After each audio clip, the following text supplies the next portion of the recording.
Саламатсыз Бакылбек Усенбекович, Эркин Токечи мамлекеттик сайты Айзада Диркенбаева. Менин суроом ушу энергетика тармагында болмокчу. Сиз азыр эле буга чейин айтып өттүңүз, каражаттардын көпчүлүк бөлүгү буга чейин энергетика жана жол курууга жумшалса, эми мындан кийин билим берүү жана саламаттык сактоо тармагын өнүктүрүүгө жумшалат деп.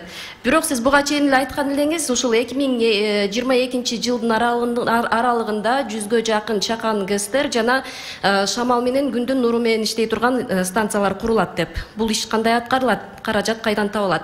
Экинчи суроом, ишкердикти өнүктүрүү жана ата мекендик ишкерлерди колдоо, алардын бизнестерин коргоо боюнча кандай иш аракеттер аткарылып атат? Жана сиздер өзүңүздөр билгендей, бизде өндүрүш жокко эсе. Бирок жакында эле жалпыга маалымдоо булактарында чыкты. Ошол Кыргызстанда алгачкы жолу Белес Кежи аталышындагы ишкана эко автобусту курап чыгыптыр. Буга сиздер кызыктыңыздарбы? Рахмат. Бүгүн Кара-Балтада урматтуу президент Садыр Нуркожоевич көргөнү кетти. Эгерде чын эле ошо автобус жүрө турган болсо, бүгүн ошо Кара-Балта мэриясына токмокко алып берүүгө даярбыз, Бишкекке. Биз Бишкектин мэрине тапшырма бергенбиз, 2000 автобус керек дегенден 2000 автобусту аласың деп. Эгерде биздин ишкерлер чыгара ала турган болсо, сапаты ошого ылайыктала турган болсо, биз биринчи кезекте биздин ишкерлерден сатып алабыз. Электр менен жүргөндөргө, газ менен жүргөндөргө биз өтө өзгөчө көңүл буруп атабыз. Биз 2000 автобуска финансылык булактылардын баарын таап бердик. 1000 Белоруссиядан алайлы деп атканбыз, 1000 Казакстандан алайлы деп атабыз. Ал эми бизде чыга турган болсо, биз толугу менен алайлы. Азыр дагы бир балдар слайдты жана Нобель сыйлыгынын слайдтарынын лауреаты бар эле энергетика боюнча. Ошону бир көрсөтө алсаңар, мен сиздерге айтып коеюн, энергетика тармагы эң чоң бизге экспорттук потенциал алып келе турган тармактардын бири. Биз бул жерде 10 гана пайыздын гидроэнергетиканы колдонуп атканбыз. Быйыл суу аябай тартыштыгы болгондуктан баарыбыз тең түшүндүк. Эмне деген байлык колубузда бар экен. Бул боюнча Садыр Нуркожоевичтин тапшырмасы менен быйыл Камбар-Ата 1дин биринчи этабын өзүбүз баштагандабыз. Жакын арада финансы министрлиги евробондторго ошолордун рыногуна чыкканга аракет кылып атат. 500 миллион долларга чейин. Ал эми биринчи инфраструктурасын түзүүбүзгө 18,8 миллион доллар керек экен. Биз таптык, бюджетте бар. Буюрса 1-апрелден баштап баштайбыз.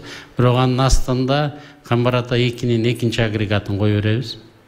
Ошо жылдын аягына, эмки жылдын майына экинчи агрегат дагы иштеп калат. Биринчи агрегатты билесиздер, азыр 120 мегаватт берип атканы менен 30 мегаватты запертой мощность деп турат. Ошондо трансформаторный подстанциялар дагы, зым тутачкычтар дагы жаңылангандан кийин бизде 250 мегаваттка чейин Камбар-Ата 2 бере баштайт да. Мына ошонун алкагында биз Камбар-Ата 1де да баштап атабыз. Буга биздин Өзбекстандын жетекчиси Шавкат Мирамонович Мирзоев аябай кызыктар экен. Анан мен Казакстанда болгон визитимде дагы Казакстандын президенти Урмат Такаев дагы биз дагы катышсак болот эле деген ой пикирди айтып атышат. Биз алар келип катышканга каршы эмеспиз. Ким кандай кылып катышат, ал эми переговорлордун натыйжасы болсо керек. Бирок быйыл Камбар-Ата 1ди биз баштайбыз. Ошондо биз Камбар-Ата 2-ни, Камбар-Ата 1ди өзүбүздүн күчүбүз менен баштап атабыз.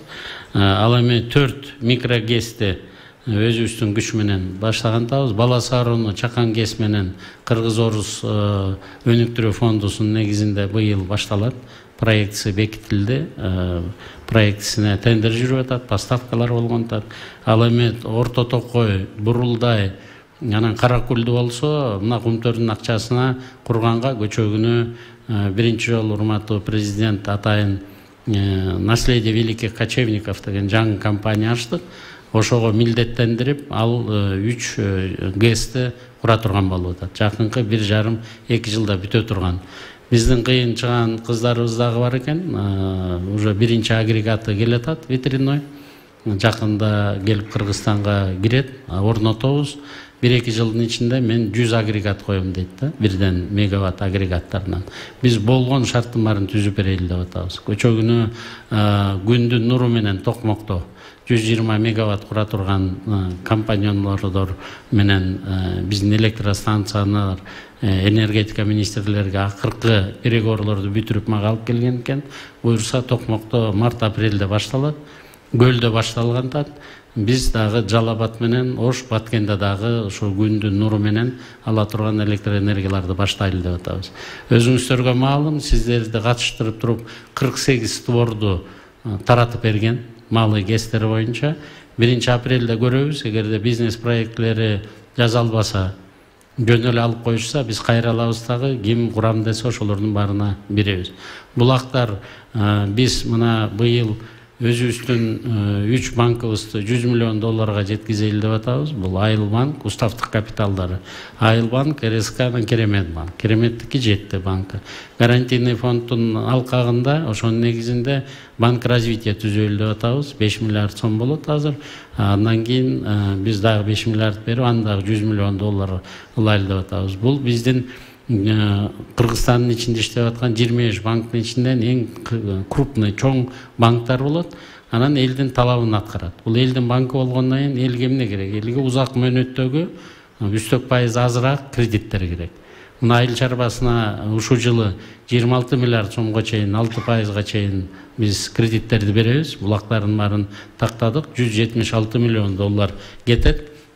Ал эми малый средний гэстерди, вияларды курганга өкмөт өзү гарантия бергенге даяр.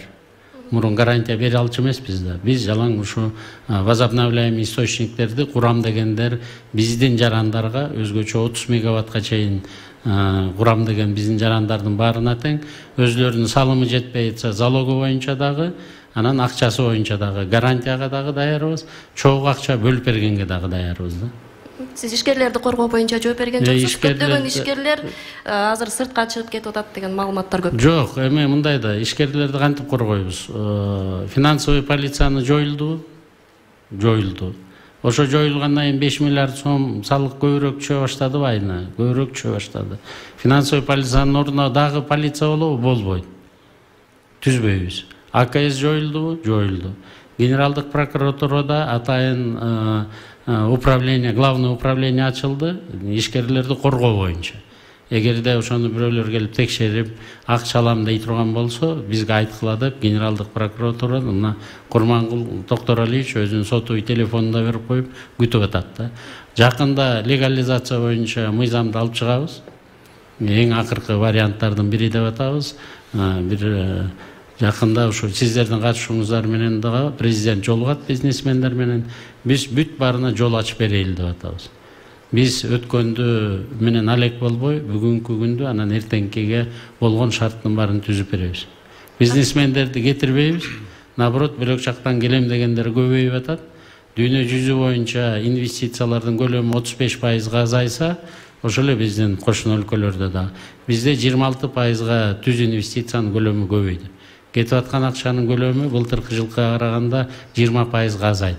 Кичине-кичинеден ишенич болуп атат. Журналисттер бизге жакшыраак жактары мына Белес деген компания, же болбосо бөлөк ачылып өнүгүп аткан компаниялар жөнүндө көбүрөөк айтсак, мен көбүрөөк жардам беребиз го деп атам.